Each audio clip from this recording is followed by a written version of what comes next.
Hello everyone, this is CA Payal Shrimal और आज हम शुरू करने जा रहे हैं सीए फाइनल ऑडिट का marathon revision series. This is applicable for the new course that is May 24 and onwards. सबसे पहले बात करेंगे हम लोग हमारे सबसे प्यारे, सबसे क्यूट और सबसे interesting topic CA final exams की, सीए फाइनल ऑडिट एग्जाम्स की, प्रोफेशनल एथिक्स।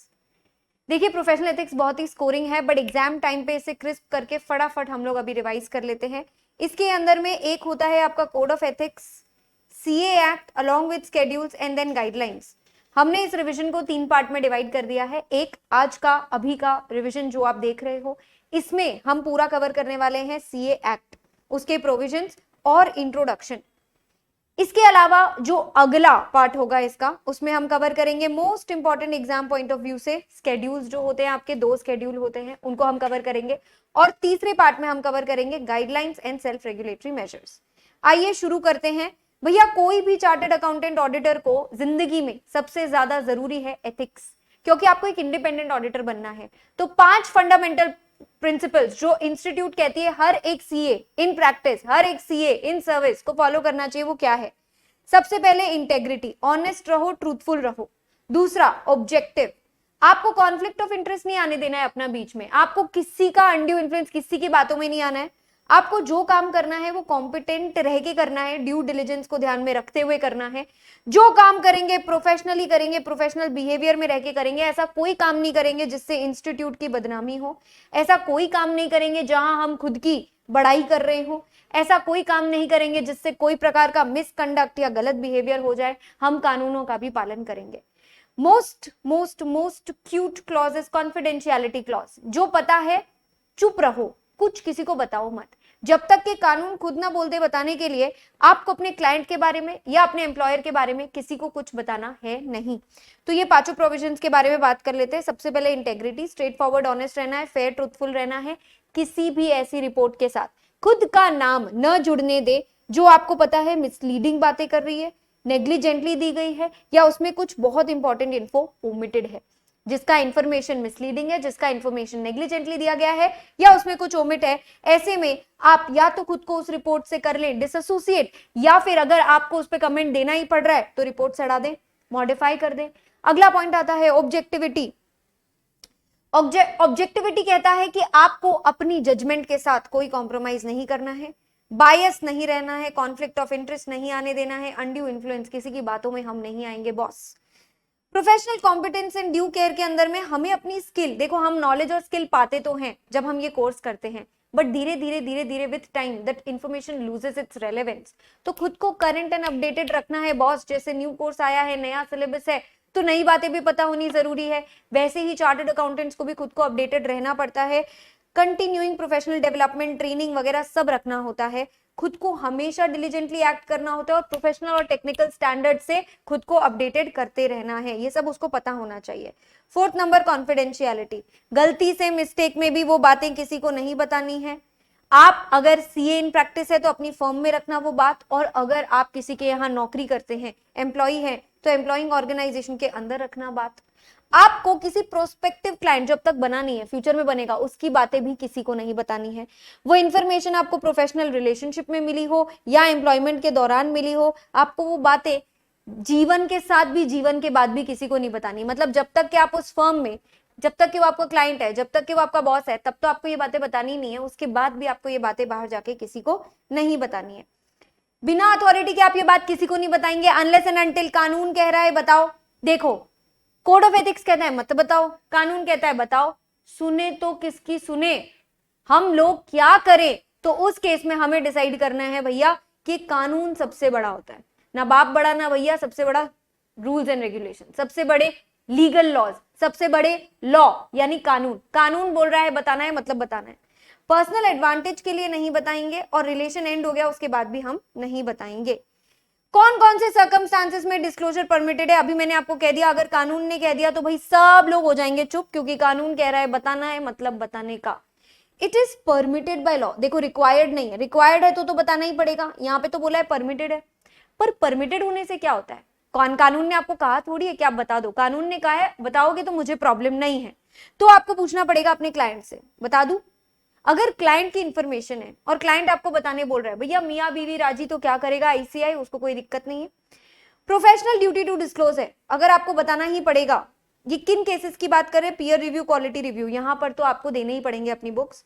इंक्वायरी या इन्वेस्टिगेशन, कानूनी बॉडी आ गई है, सेबी आ गई है, स्क्रा, कोई भी आकर के आपको कह रहा है कि भैया इंक्वायरी इन्वेस्टिगेशन बैठी है, आरबीआई आकर कह रही है किताबें खोलो, खोलनी पड़ेगी।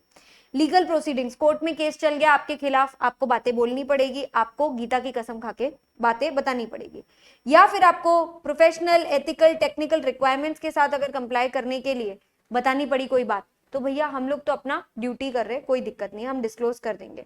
पर डिस्क्लोजर करने से पहले कुछ बातों का ध्यान रखिएगा। सबसे पहले, क्या किसी थर्ड पार्टी को हार्म होगा अगर ये इन्फॉर्मेशन बाहर निकल गई, ये बात बाहर निकल गई, तो क्या किसी को हानि पहुंचने वाली है?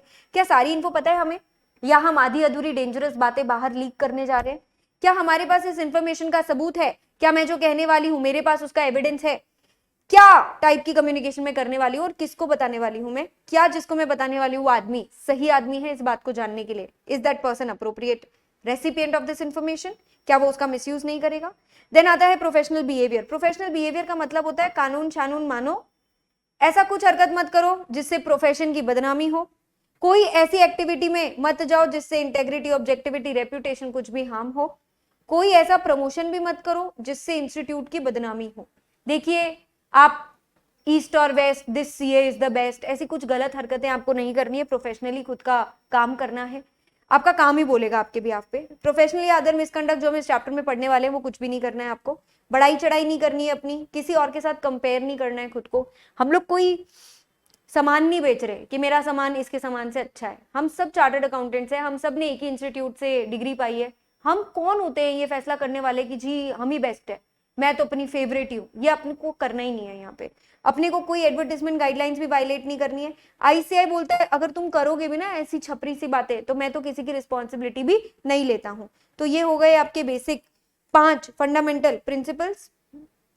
ठीक है, फंडामेंटल प्रिंसिपल, एक फंडामेंटल प्रिंसिपल अगर दूसरे फंडामेंटल प्रिंसिपल के साथ कॉन्फ्लिक्ट कर रहा है तो कोई बात नहीं, हम पहले अपने खुद के अंदर ही डिस्कशन करेंगे। मतलब सीए फर्म आपस में डिस्कस करेगी, या अगर सीए इन प्रैक्टिस नहीं है, सीए इन सर्विस है, तो अपने बॉस से डिस्कस करेगा, फिर क्लाइंट के टीसीडब्ल्यूजी से डिस्कस करेगा, आईसीआई से डिस्कस करेगा, और किसी के पास जवाब नहीं है तो लॉयर से बात करो, लीगल काउंसिल लो।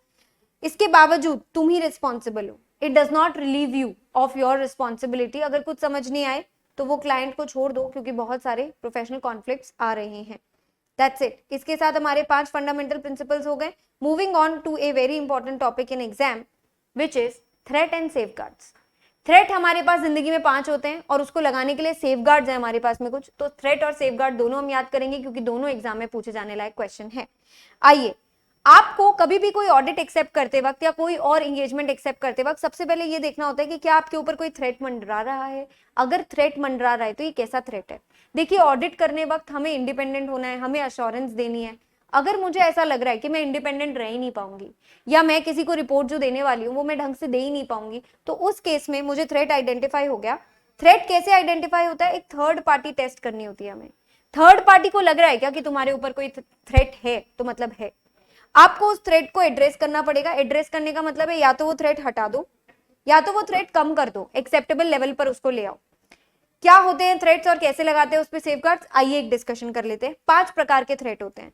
सेल्फ इंटरेस्ट थ्रेट, अगर वो चार्टर्ड अकाउंटेंट जो सर्विस जो प्रैक्टिस करने जा रहा है, अगर उसे ऐसा फील होता है कि उसका खुद का फाइनेंशियल इंटरेस्ट है क्लाइंट के अंदर, तो वो उसे नेगेटिव रिपोर्ट कैसे देगा? वो दुनिया के सामने कैसे उस क्लाइंट को कह दे कि तेरे फाइनेंशियल स्टेटमेंट्स घटिया है? क्योंकि जैसे ही आप क्लाइंट को बोलोगे कि उसके एफएस घटिया है, उसके सारे शेयर होल्डर्स शेयर बेचने पे आ जाएंगे, उसकी मार्केट में इज्जत कम हो जाएगी, और इससे अगर आप ही का फाइनेंशियल इंटरेस्ट उसमें है तो आप ही को नुकसान होगा। तो आदमी अपना इंटरेस्ट पहले देखता है। सेल्फ इंटरेस्ट थ्रेट के कुछ एग्जांपल्स बताती हूं मैं आपको। अगर आप सीए इन प्रैक्टिस हो तो सेल्फ इंटरेस्ट थ्रेट का मतलब आपका डायरेक्ट फाइनेंशियल इंटरेस्ट है। अपना रोटी कपड़ा मकान अपने क्लाइंट के पैसों से ही चलता है। अपन ने एक बार के लिए लो फीस तो रख दी, अब इस लो फीस में अपन काम ही नहीं करके दे पा रहे हैं, तो सेल्फ इंटरेस्ट थ्रेट हो गया। हमारा बहुत ही क्लोज रिलेशनशिप हो गया क्लाइंट के साथ, हम उसका नेगेटिव रिपोर्ट ही नहीं दे पा रहे क्योंकि देंगे तो वो हमको पैसा नहीं देगा, अल्टीमेटली नुकसान हमारा है। उसकी कॉन्फिडेंशियल इन्फो है मेरे पास, मैं इनसाइडर ट्रेडिंग कर सकती हूँ, मेरे पास पर्सनल गेन करने का अपॉर्चुनिटी है। या फिर मैंने ही कोई सर्विस उसको करके दी थी और उसमें एक सिग्निफिकेंट एरर आ गया है। सिग्निफिकेंट एरर आ गया, अगर मैंने दुनिया के सामने बता दिया कि ये रिपोर्ट गलत है क्योंकि इसमें कोई एरर है, तो आखिर में इल्जाम तो मेरे पे ही लगेगा क्योंकि वो सर्विस मैंने ही दी थी। तो ऐसे केस में फिर से सेल्फ इंटरेस्ट थ्रेट हो गया। जॉब में भी सेल्फ इंटरेस्ट थ्रेट आता है। आप उसी बॉस के अगेंस्ट कंप्लेन करने जा रहे हो जिसने आपको लोन दिया है, या आपको कोई एम्प्लॉय स्टॉक ऑप्शन प्लान ये मिलने वाला है, एम्प्लॉय स्टॉक ऑप्शन प्लान मिलने वाला है, कोई प्रकार का इंसेंटिव मिलने वाला है। आप कॉर्पोरेट एसेट्स को पर्सनल यूज के लिए कर रहे हो, मस्त गाड़ियां दौड़ा रहे हो आपके ऑफिस की। आपको अपनी क्लाइंट मतलब आप जिस फर्म में जॉब कर रहे हैं उसके सप्लायर से मस्त गिफ्ट मिल रही है। ये गिफ्ट नहीं है, ये ब्राइब है। तो ये सब सेल्फ इंटरेस्ट थ्रेट हो गए। Self interest threat exam point of view से थोड़ा कंपैरेटिवली ज्यादा इंपॉर्टेंट है। सेल्फ रिव्यू थ्रेट बहुत आसान है। अपना ही किया हुआ काम आप चेक कर रहे हो। सी अपने काम में किसी आदमी को गलती नहीं मिलती। अगर मैं कहूं आप अपना पेपर खुद चेक कर लो, आपको कभी उसमें कमी नहीं दिखेगी। सो खुद के काम में कभी किसी को कमी नहीं लगती। इसके सीए के कॉन्टेक्स्ट में क्या एग्जांपल्स है? आपने फाइनेंशियल सिस्टम पर कुछ रिपोर्ट निकाली थी, फाइनेंशियल सिस्टम पर रिपोर्ट निकाल रहे हो, और फाइनेंशियल सिस्टम बनाए किसने? वो भी आप ही ने बनाए हैं। ले भैया, तो अगर मेरे ही सिस्टम को मुझे चेक करना पड़ रहा है, wow, just looking like a wow, मैं तो ऐसी रिपोर्ट देने वाली हूं ना, क्योंकि मैंने ही बनाया है फाइनेंशियल सिस्टम, मैंने ही रिपोर्ट दी है, तो सब चंगा सी। या फिर ओरिजिनल डेटा मैंने ही प्रिपेयर किया है, मैंने ही पेरोल सिस्टम के सारे डेटा प्रिपेयर किए, अब मैं ही चेक कर रही हूँ, वही सब्जेक्ट मैटर है। मतलब मेरी ही चीज मैं ही चेक कर रही हूँ, तो मुझे तो कोई कमी मिलने ही नहीं वाली है ना। I will never find a issue और अ प्रॉब्लम विद दैट। सो भैया ये हो गई बात। सेम आपके सर्विस वाले एग्जांपल्स हो गए। फीजिबिलिटी स्टडी खुद ही ने चेक किया, खुद ही ने डिसाइड किया कि भैया एक कोई एंटिटी है, उसको परचेज करना है, अब उसी का अकाउंटिंग ट्रीटमेंट मैं खुद ही डिसाइड कर रही हूँ। तो ऐसे केस में इसको सेल्फ रिव्यू थ्रेट कहते हैं। आपने खुद ने प्रीवियस काम किया था, अब आप अपना ही काम चेक करने जा रहे हो, तो it will be a threat. Advocacy threat मस्त है। इसको कहते हैं भैया अश्लील ग्रोवर वाला दोगलापन।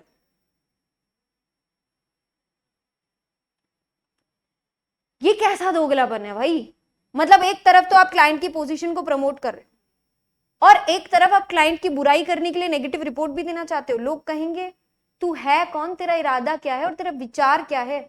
कभी तू कहता है कि एंटिटी अच्छी है, तू इसे प्रमोट कर रहा है, कभी तू ये कहता है एंटिटी खराब है, तू नेगेटिव रिपोर्ट दे रहा है। कैसा हिपोक्रेट आदमी है भाई तू।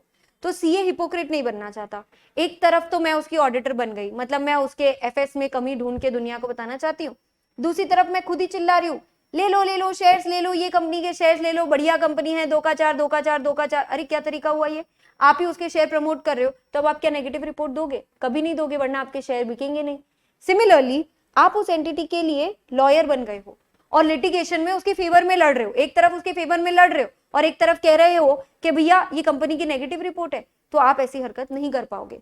सिमिलरली कोई कानून आप एंटिटी के फेवर में लाना चाहते हो, तो उसके लिए lobbying in favour of legislation of your client, तो वो भी आपका प्रमोशन हो गया। वो भी उस केस में आप उसके साथ हो। एक केस में साथ हो तो एक केस में अगेंस्ट नहीं हो पाओगे। This is called advocacy threat. Client की पोजीशन इस प्रकार आपने प्रमोट कर दी एक जगह कि आपकी ऑब्जेक्टिविटी कॉम्प्रोमाइज हो चुकी है। ये हो गया आपका। अगला थ्रेट आता है फेमिलियरिटी थ्रेट। ये बहुत आसान है, नाम ही काफी है कि आपका क्लाइंट के साथ इतना लंबा रिश्ता रह चुका है कि अब बहुत सिंपैथी हो गई है। अगर आप अपने क्लाइंट के साथ 2 मिनट और रुक गए तो आपको फिर से प्यार हो जाएगा। Long and close association with your client familiarity threat होता है।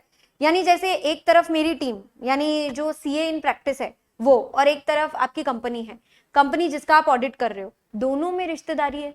मतलब क्लोज फैमिली मेंबर्स है इधर ऑडिट टीम में, और उधर डायरेक्टर बैठा है, डायरेक्टर के घर वाले ही ऑडिट करने आ रहे हैं, या डायरेक्टर पहले एंगेजमेंट पार्टनर रह चुका है उस फर्म का, या बहुत लंबे समय से वो लोग साथ रह चुके हैं। ऐसे में सेम लॉन्ग एसोसिएशन वाले पॉइंट्स एग्जांपल्स हो जाते हैं आपके फेमिलियरिटी थ्रेट के। देन आता है आपका इंटिमिडेशन थ्रेट। इंटिमिडेशन थ्रेट मतलब बहुत ही प्रेशर या फिर अनड्यू इन्फ्लुएंस। कोई आपको इस तरीके की धमकियां दे रहा है, बहुत देखे तेरे जैसे, तूने अगर मेरे हिसाब से रिपोर्ट नहीं दी, तेरे को निकाल के दूसरे सीए को रख लेंगे, या तेरी फीस कम कर देंगे, या तेरे को फीस देंगे ही नहीं, चल तेरे को निकाल देंगे, मालूम है तेरे घर वाले किधर रहते हैं, मालूम है तेरा बच्चा किधर को स्कूल जाता है। अरे धमकी मिल रही है आपको। That is intimidation threat. Intimidation threat is threat with dismissal. निकाल दिया जाएगा, क्लाइंट अगर आपका ज्यादा नॉलेजेबल है ना, एक्सपर्ट है ना उस मैटर में, तो वो आपको बहुत धमकी देगा और आपको ऐसा फील होएगा अरे यार इसका ज्यादा एक्सपीरियंस है, अब तो मुझे उसके साथ अग्री करना पड़ेगा। या फिर आपने उससे गिफ्ट ले लिया बहुत बड़ा, अब वो कहता है सबको बता दूंगा, चीख चीख के सबको बता दूंगा तूने ब्राइब ली है, तूने ब्राइब ली है। तो आप डर गए आप। सेम वे एम्प्लॉयमेंट में भी आप डर गए, एक डिसएग्रीमेंट हो गई और अब आपको डर लग रहा है कि वो आपको निकाल देंगे। तो ये हो गए आपके पांचों थ्रेट्स। पांचों थ्रेट एग्जाम में पूछे जाते हैं, ये इंपॉर्टेंट टॉपिक है, तो थ्रेट को लगा लीजिए यहाँ पे स्टार, क्योंकि ये एग्जाम में पूछा जा चुका है। थ्रेट हुए तो क्या करना? देखो अगर मेरी टीम में डायरेक्टर का कोई रिलेटिव बैठा है तो क्या छोड़ दूं मैं? इतनी प्यार से मेहनत से कमाई मैंने एक ऑडिट और मैं छोड़ दूं उसको? यार इससे बेटर तो ये है ना कि तुम्हारी टीम से, उस पर्टिकुलर ऑडिट की टीम से तुम उस रिश्तेदार को निकाल के दूसरी टीम में डाल दो, इस ऑडिट में उसे मत लेकर जाओ। मतलब आपके पास सेफगार्ड भी तो ऑप्शन अवेलेबल है ना। ऐसा तो है नहीं कि कोई फैमिलियरिटी थ्रेट आया, कोई सेल्फ रिव्यू थ्रेट आया, कुछ आया तो छोड़ दो ऑडिट। अरे आती हुई लक्ष्मी को कौन ना बोलता है। पहले कोशिश करो सेफगार्ड लगाने की। मतलब कैसे सेफगार्ड लगेगा? तो सबसे पहले थोड़ा ज्यादा समय देने से और अच्छा क्वालिफाइड स्टाफ यूज करने से आपके आधे थ्रेट्स खत्म हो जाएंगे। फिर आपने जो भी काम किया उसको डबल चेक कराओ, एक रिव्यूअर रख लो। आपको चाहिए, अगर आपकी खुद की टीम आपको ऐसा लग रहा है कि भैया बहुत ज्यादा इन्वॉल्व हो गई है, बहुत फेमिलियर हो गई है, तो दूसरे पार्टनर को यूज कर लो, दूसरी एंगेजमेंट टीम यूज कर लो। अच्छा पूरी टीम सब कुछ आपस में बहुत मिली जुली है, टीम्स को सेपरेट कर दो। पूरी फर्म में ही बहुत ज्यादा थ्रेट फैल गया, दूसरी फर्म से रिव्यू करवा लो। तो सेफगार्ड्स है आपके पास में। अगर ये सेफगार्ड लगाने के बाद भी कुछ नहीं होता तो एक ही ऑप्शन है, टाटा bye bye good night over finish, क्योंकि आपको वो रिश्ता खत्म करना पड़ेगा। इसके साथ आपका फिनिश हो चुका है इंट्रोडक्शन ऑफ द चैप्टर। अब डिस्कस करते हैं relevant provisions of CA act 1949। CA act पूरा तो नहीं, लेकिन उसके कुछ बिट्स एंड पीसेस एंड कुछ सेक्शंस आपके सिलेबस में है। फटाफट एक एक करके देख लेते हैं क्या पॉइंट्स है इसके अंदर में। सेक्शन 19 कहता है मेंबरशिप ऑफ द इंस्टीट्यूट। बधाई हो, आप सीए फाइनल पास हो गए, आपने एग्जाम क्लियर कर ली एक बार में बहुत अच्छे नंबर से, बधाई हो। अब आपको अपना नाम रजिस्टर कराना है मेंबरशिप ऑफ द इंस्टीट्यूट में। तो एक सीए अप्लाई करेगा आईसीआई को तो उसको सर्टिफिकेट ऑफ मेंबरशिप मिल जाएगी। क्या क्या लिखा होगा उसके अंदर में? Name, birth, address, date of entry, qualification and आपने सर्टिफिकेट ऑफ प्रैक्टिस लिया है कि नहीं, उसके बारे में अभी हम डिस्कस करेंगे तो आपको पता चल जाएगा। देखिए आप दो प्रकार के सीए बन सकते हो। एक बार जब आप इनिशियली रजिस्टर होते हो तो you are called the ACA, associate chartered accountant. फिर उसके बाद में आपको 5 साल का एक्सपीरियंस, प्रैक्टिस वगैरह सब आ जाता है, थोड़ी वट पड़ जाती है तो आप बन जाते हैं fellow of the institute, FCA. फर्क ये होता है कि एसीए की फीस कम होती है, एफसीए की मेंबरशिप फीस ज्यादा होती है, और उसके पास 5 साल का, 5 दिवाली उसने देखी होती है, 5 सालों का तजुर्बा होता है। एक क्वेश्चन ध्यान रखिएगा, क्या फेलो केवल एक सीए इन प्रैक्टिस बन सकता है? क्या अगर मैं जॉब कर रही हूं तो मुझे हक नहीं, मेरी कोई फीलिंग नहीं है? हाँ, ये कोई बात नहीं हुई। तो उन्होंने कहा कि भाई जो सीए इन प्रैक्टिस है वो तो एफसीए बन ही सकता है 5 साल की प्रैक्टिस के बाद, बट अगर कोई सीए इन सर्विस है, उसने भी 5 साल का equivalent audit, accounts, FR, taxation जैसी फील्ड में अगर जॉब किया है, उसको भी 5 साल का एक्सपीरियंस है, वो भी आपका एफसीए बन सकता है। ये हो गया आपका सेक्शन नंबर 5। अब बात करते हैं डिसेबिलिटी। कौन आदमी है वो, कौन है वो जिसको हम मेंबरशिप नहीं देंगे? एग्जाम क्लियर हो गई फिर भी, हाँ बेटा अभी तुम बच्चे हो, 21 साल के हो जाओ फिर आना। मतलब आप अगर सुनते हैं कितनी बार ऐसा होता है 19 साल की उम्र में, 20 साल की उम्र में लोगों की सीए की एग्जाम क्लियर हो जाती है, खुद की मारी होती है उन्होंने। तो आप एग्जाम अपीयर कर सकते हो जल्दी, पर मैच्योरिटी कहां से लाओगे? वो तो उम्र के साथ ही आता है, उम्र का तकाजा, उम्र की एक्सपीरियंस की बातें, ये सब आपको टाइम के साथ ही आता है। तो इंस्टीट्यूट कहता है जब तक आप 21 के नहीं होंगे, we will not give you the degree, we will not give you the membership. हाँ तुम एग्जाम क्लियर कर लो, तुम बैठ जाओ, तुम नौकरी लग सकते हो, लेकिन you are not a CA member. पागल आदमी को नहीं दे सकते, नहीं मतलब पागल आदमी है ना। अब ऐसे तो हम चलते फिरते हर किसी को पागल कहते हैं, पर याद रखिएगा ये कौन से पागल आदमी की बात कर रहे हैं जिसको कोर्ट ने पागल कहा है। अपन जैसे अपने दोस्तों को पागल कहते हैं, यहाँ पे वो बात नहीं हुई है। अनडिस्चार्ज इंसॉल्वेंट, अनडिस्चार्ज इंसॉल्वेंट मतलब जो एक बार दिवालिया निकल गया जिसका, और अब तक सेटलमेंट चल रही है, उसके असेट बिक रहे हैं, उसकी लाइबिलिटियां चुकाई जा रही है। देखिए सब चुका देने के बाद में एक बार आप फक्कड़ हो चुके हो, मतलब all your asset are sold, जितनी भी लायबिलिटी चुका सकते थे उतनी चुका दी, अब है नहीं आपके पास एसेट और रो रहे हैं आपके क्रेडिटर्स, पर आप हो गए हैं अब डिस्चार्ज्ड। डिस्चार्ज होने के बाद आपका नाम दोबारा सीए की फर्म रजिस्टर में आएगा कि नहीं आएगा, उसके लिए एक चीज पूछनी पड़ेगी आपको। अगर आपको एक सर्टिफिकेट मिला है कोर्ट द्वारा कि भैया आप इंसॉल्वेंट हुए क्यों थे। एक आदमी होता है अपनी हरकतों से इंसॉल्वेंट, मतलब हरकतें खराब थी, तो भाई तू डिजर्व ही नहीं करता, डिग्री छीन ली हमने, अच्छा किया, तेरे को वापस सीए का टैग नहीं मिलेगा। पर अगर तेरे साथ हुआ था मिस फॉर्चून, नॉट मिसकंडक्ट, अगर तुझे ये सर्टिफिकेट मिल गया तो तू डिसेबल नहीं है, तो तुझे वापस नाम डालने मिलेगा। ये इंस्टीट्यूट ने पूछा हुआ सवाल है। So this becomes important. Miss Fortune का सर्टिफिकेट अगर आपको कोर्ट से मिल गया तो डिसेबिलिटी नहीं होगी, आपका नाम दोबारा आ सकता है। अगर आपको कोर्ट ने कॉन्विक्ट किया है तो भी ये डिसेबिलिटी हो जाती है, आपका नाम काट दिया जाएगा।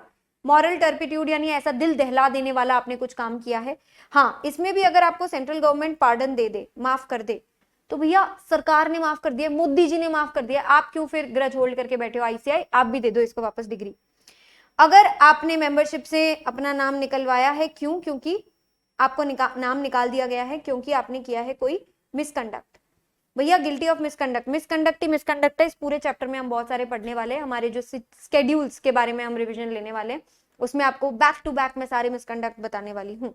ओके, अब बात करते हैं उन लोगों के जो मतलब क्या तगड़े लोग हैं, सीए है नहीं फिर भी सीए बनने का ढोंग कर रहे हैं। बताओ उन्हें कितनी मेहनत लगती है। भैया हमने इतनी मेहनत की, रातों की नींद गवा दी, इतने इतने clauses, section number, provision, tax provision, कितना कुछ याद किया, तब हम सीए बने।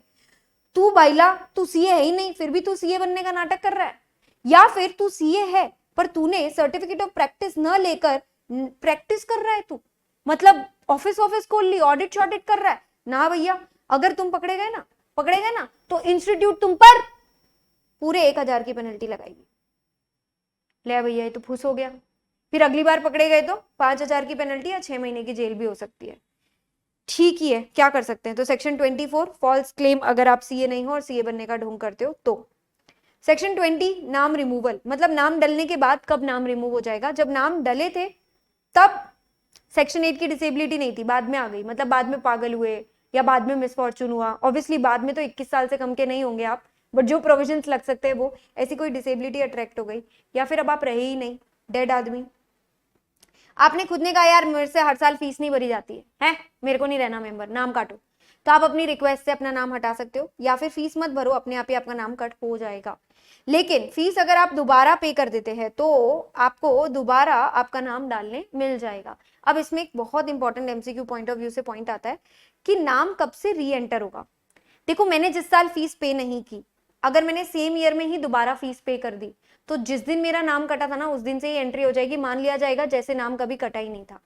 बट अगर कुछ बड़े लोगों ने मेरा नाम निकाला है, जैसे यहाँ पे बहुत ऐसा भाई लोग बैठते हैं जो कोड ऑफ एथिक्स ढंग से इंश्योर कराते हैं, board of discipline, disciplinary committee, appellate authority, high court, ये लोगों ने अगर मेरा नाम काटा है तो ये लोगों ने ऑर्डर में लिखा भी होगा कि कब तक नाम कट किया है, 3 महीने के लिए, 4 महीने, 6 महीने, 10 महीने, तो जब तक इनके ऑर्डर में मेरा नाम कटा हुआ है तब तक मेरा नाम रिस्टोर नहीं हो सकता। और बाकी केसेस में, मतलब अगर मैंने कोई सपोज 1 साल बाद फीस पे की दोबारा, तो जिस दिन फीस पे करोगे फिर दोबारा उस दिन से नाम एंटर होगा, पहले से नाम एंटर नहीं होगा। बैक डेटेड नाम एंट्री सिर्फ उसी केस में होगी जब आपने अपनी फीस सेम ईयर में ही दोबारा पे कर दी है। सीओपी, सर्टिफिकेट ऑफ प्रैक्टिस, हर आदमी जो सीए के ऑफिस लेकर के बैठा है, जो सीए का कोर प्रैक्टिस का काम करता है, उसे सीओपी लेना पड़ेगा और उसे एनुअल फीस पे करनी पड़ेगी, तभी उसका प्रैक्टिस माना जाएगा।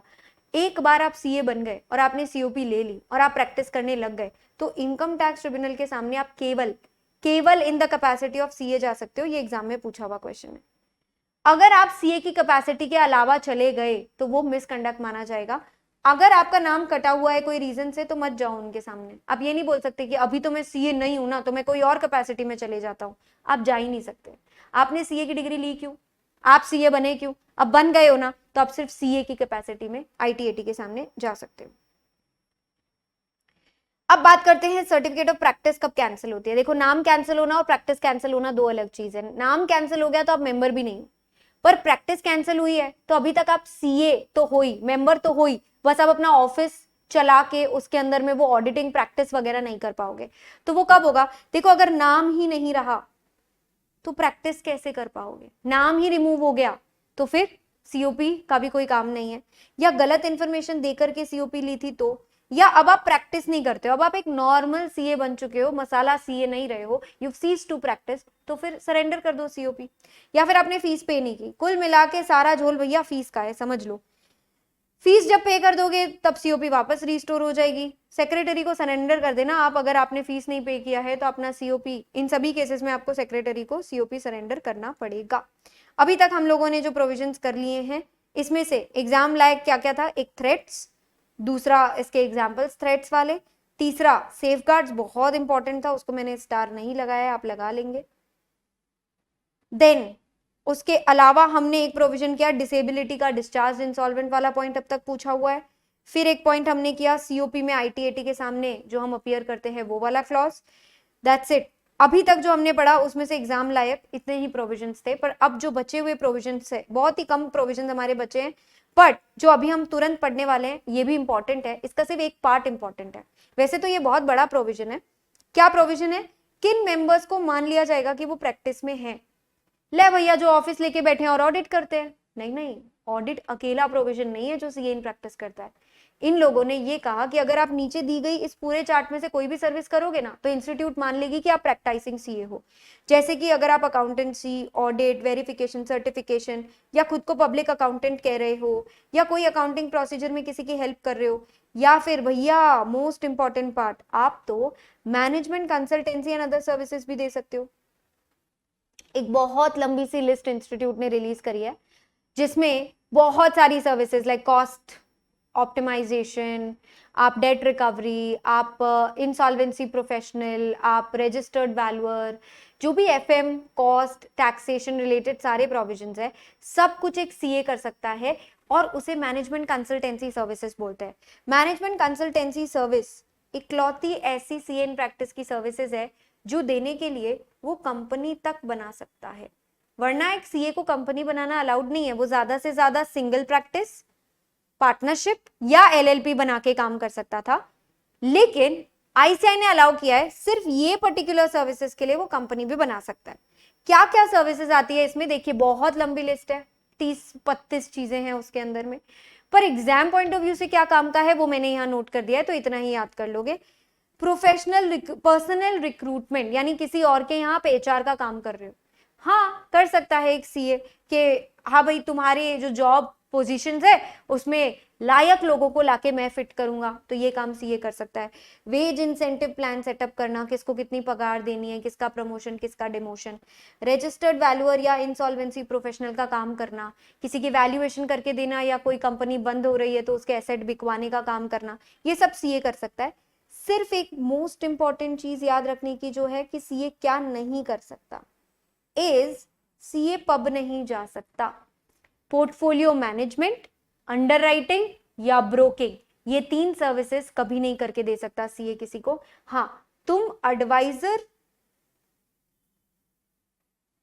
टू इशू बन सकते हो, प्रोस्पेक्टस में तुम्हारा नाम भी आ सकता है एज कंसल्टेंट और एडवाइजर, पर तुम पोर्टफोलियो मैनेजमेंट वाली सर्विसेज नहीं दोगे। तुम अपने घर वालों को बोल रहे हो कौन सा शेयर खरीदना है, फीस नहीं ले रहे हो, तब तक ठीक है, लेकिन जिस दिन तुमने अपने क्लाइंट को कह दिया कि कौन सा शेयर खरीदना है और उसके बदले में तुमने फीस चार्ज कर ली, वो पोर्टफोलियो मैनेजमेंट हो जाएगा और आप मिसकंडक्ट में पकड़े जाओगे। आप अंडरराइटर बन नहीं सकते, आप कंसल्टेंट टू एन इशू बन सकते हो, आप ब्रोकर बन नहीं सकते कोई भी हालत में। तो ये 3 चीजें, पब जाना सीए को मना है। जैसे मैंने अभी ताजा ताजा आपको बता दिया कि सिर्फ मैनेजमेंट कंसल्टेंसी के लिए कंपनी बनाना अलाउड है। You can't practice, company can't practice as a CA. क्यों हमने कंपनी को मना कर दिया, क्योंकि भैया कंपनी कभी जेल नहीं जा सकती, एंड जैसी सर्विसेज सीए दे रहा है ना हमारे देश को, we want a person to be accountable, ऐसा आदमी जो जेल जा सके। इन सब केसेस में जेल जा सकते हो आप। एलएलपी में भी डेजिग्नेटेड पार्टनर जेल जाता है, पार्टनरशिप में पार्टनर जेल जाता है, सोल प्रोप्राइटर में इंडिविजुअल जेल जाता है। कंपनीज में हार्डली, बहुत कम सेक्शंस में डायरेक्टर को प्रोविजन दिया है जेल का, तो इसलिए हम चाहते ही नहीं है कि भैया सीए जो है वो छूट जाए अपनी रिस्पॉन्सिबिलिटी से, इसलिए हमने कंपनी को मना ही कर दिया। ऑडिट वॉडिट तो इंसान ही करेगा, अगर कॉन्ट्रावेंशन किया तो ये सारे लोग जो है पहली कन्विक्शन पे 1000, दूसरी पे 5000। जमाना आगे बढ़ गया है पर हमारा सीए एक्ट पैसों के मामले में वहीं अटक गया है, तभी तो नफरा जैसी बॉडीज आ गई है हम लोगों का ध्यान रखने के लिए, हम लोगों पे और भारी पेनल्टीज लगाने के लिए। सेक्शन 7 बहुत इंपॉर्टेंट है एग्जाम पॉइंट ऑफ व्यू से, क्यों, क्योंकि वो स्केड्यूल्स के साथ आएगा आगे जाकर। सेक्शन 7 कहता है आप देखो, institute is very possessive about the name, तो आप अपनी सीए डिग्री के साथ कोई और डिग्री यूज नहीं कर सकते। अपने नाम के आगे आप सीए लगा सकते हो अगर आप सीए इन प्रैक्टिस हो तो। IT consultant, CMA, CS, lawyer, consultant, cost consultant कुछ नहीं कह सकते आप। हाँ, आप ज्यादा से ज्यादा किसी काउंसिल के मेंबर हो ऐसा मेंबरशिप डिनोट कर सकते हो।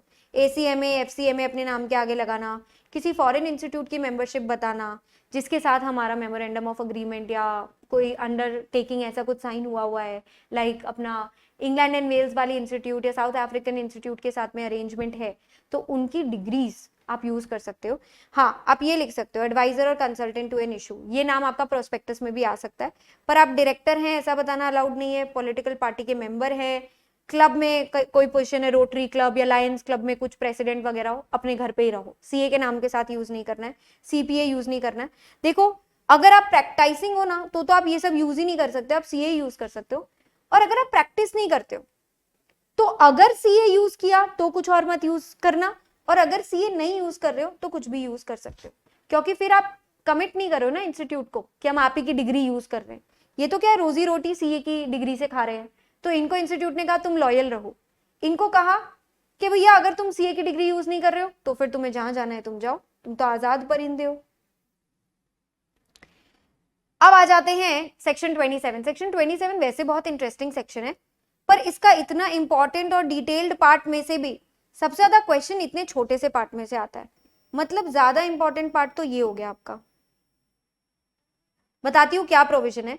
ये प्रोविजन ये कहता है कि अगर आप एक सीए इन प्रैक्टिस है और आपकी 2 ऑफिस हो गई, एक से ज्यादा ऑफिस होते ही आपको एक से ज्यादा सीए बिठाने पड़ेंगे। एक ऑफिस पे तो आप खुद बैठ जाना, दूसरी ऑफिस अगर दूर है तो आप दौड़ा भागी कैसे करोगे, कैसे जाओगे, कैसे ध्यान रखोगे, और बिना सीए के सीए की फर्म कैसे चलेगी, वो तो फिर आंडू पांडू सर्विस देगी और इंस्टीट्यूट का नाम खराब हो जाएगा। इसलिए उसने कहा हर ब्रांच पर एक सेपरेट सीए इंचार्ज बैठा होना चाहिए जो एक्टिवली एसोसिएट होना चाहिए, मतलब कम से कम 6 महीने से ज्यादा तो वो ऑफिस जाए। अगर ऐसा नहीं किया, मिसकंडक्ट हुआ तो पकड़े जाओगे, ये डिसिप्लिनरी प्रोसीडिंग्स में मरोगे। आइए देखते हैं तो फिर इसके एक्सेप्शंस क्या है, क्योंकि यार 2-2 ऑफिस में 2-2 सीए बिठाना, अगर मैं पार्टनर रख लूं तो मेरा प्रॉफिट शेयर हो जाएगा, और अगर मैंने जॉब पे रख लिया तो सीए की पगार मुझे कितनी ज्यादा देनी पड़ेगी, उतना तो काम भी होना चाहिए। तो इन्होंने कुछ एग्जेम्पशंस दिए हैं। एग्जेम्पशन नंबर 1, अगर आपकी दूसरी ऑफिस सेम प्रीमाइस पे, ले भैया 4th फ्लोर पे एक ऑफिस, 2nd फ्लोर पे दूसरी ऑफिस, मैं तो लिफ्ट से ऊपर नीचे कर लूं, मैं क्यों रखूं दूसरा सीए, खर्चा नहीं बैठता क्या, तो उसमें अलाउ किया है। सेम सिटी में भी अलाउ किया है, बोला गाड़ी लेके दौड़ लेना। और एक तीसरा एक्सेप्शन और अलाउ किया है, अगर आपके शहर की म्यूनिसिपल लिमिट से दूसरी ऑफिस की डिस्टेंस तक अगर 50 किलोमीटर से कम है तो चलेगा, एक ही सीए कर सकता है।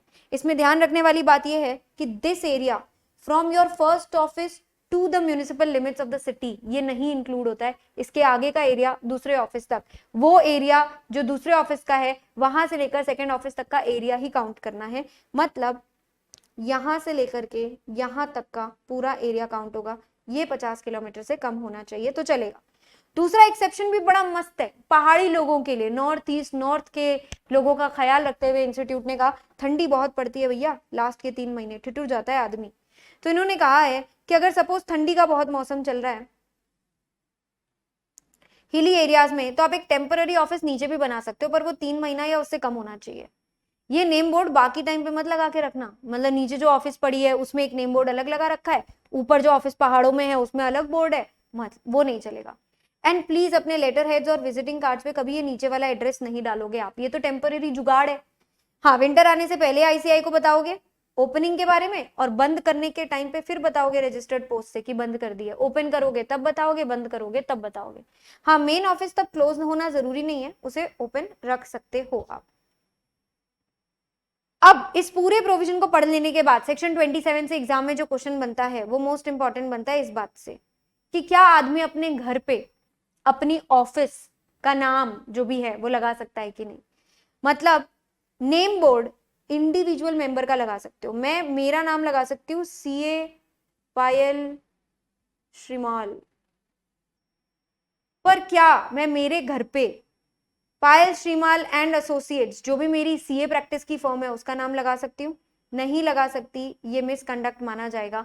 वही मोस्ट इंपॉर्टेंट प्रोविजन है, इससे एग्जाम में क्वेश्चन बनते हैं। तो ये हमने कवर कर लिया सेक्शन 27। आ जाते हैं लास्ट पार्ट, जिसके साथ हम लोगों का कंप्लीट हो जाएगा सीए एक्ट के सारे provisions, which is disciplinary procedure. क्या होगा डिसिप्लिनरी प्रोसीजर, कौन किसकी कैसे कंप्लेन करेगा और कैसे आप मिसकंडक्ट में फंसोगे। तो देखो, जो हम अगले वीडियो में डिस्कस करने वाले हैं, those are 2 full tables of all the don'ts, जो एक चार्टर्ड अकाउंटेंट को करने ही नहीं है। ऐसी सारी हरकतें जिसे मिसकंडक्ट माना जाएगा। अगर वो टेबल वाली कोई भी हरकत आपने की और किसी को पता चल गया, तो लोग क्या करेंगे, आपकी मिसकंडक्ट को कर देंगे सबसे पहले इन्फॉर्म। या तो एक होती है प्रोफेशनल मिसकंडक्ट जो बिजनेस के रिलेटेड हुई, और एक हो गई अदर मिसकंडक्ट। जो भी गलत हरकतें वो दोनों टेबल में से आपने की होगी, कोई ना कोई करेगा आपकी चापली। चापली किसको करेगा, दीदी को। दीदी कौन है, डिसिप्लिनरी डायरेक्टोरेट। डिसिप्लिनरी डायरेक्टोरेट को अगर प्राइमा फेसी लगा ना भैया तो छोटी मोटी गड़बड़ है, इतनी गिल्टी नहीं है ये, तो वो बोर्ड ऑफ डिसिप्लिन को बोलेगी मुझे तो ये आदमी गिल्टी नहीं लग रहा। अगर बोर्ड ऑफ डिसिप्लिनरी बोल दे हाँ ठीक है गिल्टी नहीं है, तो मैटर वहीं बंद हो जाएगा। बट अगर बोर्ड ऑफ डिसिप्लिन ने और डिटेल में देखा, बोला नहीं नहीं यार बात तो गहरी है, आदमी तो ये गिल्टी है, तो वो दीदी को वापस बोलेगा तू ढंग से इन्वेस्टिगेट कर। अब ढंग से इन्वेस्टिगेट करने के बाद मैं आपको बता दूं, अगर आप प्राइमा फेसी भी उसको गिल्टी लगते हो ना, तो ये डिसाइडेड है कि कौन सी गलती किसके पास जाएगी। 2 टेबल है, first schedule and second schedule. जो फर्स्ट शेड्यूल है ना, वो हल्की गलतियां हैं, तो बोर्ड ऑफ डिसिप्लिन उसको हैंडल कर लेता है। लेकिन जो सेकंड शेड्यूल है, या फर्स्ट एंड सेकंड दोनों की कंबाइंड गलतियां आपने करी है, सेकंड आते ही डिसिप्लिनरी कमिटी कहती है रहने दो बोर्ड ऑफ डिसिप्लिन, तुमसे नहीं होगा, हम देख लेंगे, तो डिसिप्लिनरी कमिटी मैटर अपने हाथ में ले लेगा। तो अगर फर्स्ट शेड्यूल है तो बोर्ड ऑफ डिसिप्लिन यहाँ पे तो मैटर के साथ प्रोसीड कर जाएगा, बट अगर उसे सेकंड शेड्यूल की गलती लगी या दोनों शेड्यूल की लगी, तो वो डीसी को मैटर दे देगा। मान लेते हैं कि सपोज प्राइमा फेसी डीडी को आप गिल्टी लग गए थे, तो वो तो बांट पहले ही देगा बोर्ड ऑफ डिसिप्लिन और डिसिप्लिनरी कमेटी को। अगर इन्हें आप गिल्टी नहीं लगे तो मैटर क्लोज हो जाएगा। बट अगर इनको आप गिल्टी लग गए, ओ हो इंक्वायरी बैठेगी, इंक्वायरी में नहीं गिल्टी निकले तो फिर से मैटर क्लोज हो जाएगा, और इंक्वायरी में गिल्टी निकल गए तो अब फाइनली पनिशमेंट की बारी आ गई। इतनी देर से guilty not guilty, guilty not guilty, इधर चला मैं उधर चला, झूल ही रहे थे, अब फाइनली आप गिल्टी निकल गए हो हर तरीके से। तो देखो मैंने कहा था फर्स्ट शेड्यूल हल्का है, यानी बोर्ड ऑफ डिसिप्लिन हल्की प्रॉब्लम्स क्रिएट करेगा आपके लिए, डांटेंगे तो दोनों ही आपको। लेकिन अब आप पनिशमेंट सुनना, अगर बोर्ड ऑफ डिसिप्लिन यानी फर्स्ट शेड्यूल में फंसे तो 3 महीने तक नाम जाएगा। पर भैया अगर डीसी के पास फंस गए तो तेरा घर जाएगा, क्योंकि हमेशा के लिए तेरा नाम जा सकता है। पेनल्टी की लिमिट कितनी है, बोर्ड ऑफ डिसिप्लिन को 1 लाख, डिसिप्लिनरी कमेटी को 5 लाख। ये वाला जो एरिया है ना कि कौन कितनी पनिशमेंट दे सकता है, इससे एक बार इंस्टीट्यूट ने एग्जाम में क्वेश्चन पूछ लिया है। अब जो भी इसमें अग्रीव्ड मेंबर होगा, आपका दुखड़ा जो भी रोएगा, अग्रीव्ड मेंबर, या फिर भाई इस केस में यहाँ पे जब डीडी ने नॉट गिल्टी बोला था पर बीडी ने मैटर उठा लिया था अपने हाथों में, तो डीडी को भी गुस्सा आ सकता है। तो डीडी या फिर एक अग्रीव्ड सीए जिसका नाम कट गया है, जिसको 1 लाख 5 लाख की पेनल्टी लग गई है, वो 90 दिन में जागेगा। 90 दिन के अंदर अंदर उसे सबके बाप को यानी अपेलेट अथॉरिटी को कंप्लेन करनी है। अपेलेट अथॉरिटी को बोलना है कि ये देखो ना क्या पागल लोग हैं, हमारा नाम काट दिया, हम इतनी मेहनत से 5 साल लगा के तो सीए बने थे, अब 10 साल के लिए मेरा नाम निकाल दिया, क्या मतलब है। तो अपेलेट अथॉरिटी जो है वो क्या क्या कर सकता है, सब कर सकता है। मतलब मैं सीधी बात कहूं तो सच अदर ऑर्डर, उसको जो ठीक लगे वो कर सकता है, पर कुछ नाम भी बता दिए। वो कंफर्म, मॉडिफाई या सेट असाइड कर सकते हैं पहले ऑर्डर को। Impose, aside, reduce, enhance the penalty, penalty को बढ़ा भी सकते हैं, कम भी कर सकते हैं, मतलब एट योर ओन रिस्क आपको फाइल करना है। वो वापस इस केस को बीओडी या डीसी को दे सकते हैं कि रिकंसिडर करो, दोबारा से चेक करो। तो सच अदर ऑर्डर मतलब उसको जो चाहिए वो पास कर सकता है इस केस में। इसके साथ आपका फर्स्ट पार्ट जो है प्रोफेशनल एथिक्स का यहाँ पे कंप्लीट होता है। मतलब सीए एक्ट और उसके जो बेसिक्स है वो हमने कवर कर लिए हैं। अगले वीडियो में हम कवर करने वाले हैं दोनों schedules. Exam point of view से दोनों स्केड्यूल्स बहुत इंपॉर्टेंट है, एंड वील कवर कौन कौन से क्लॉज एग्जाम में पूछे हुए हैं।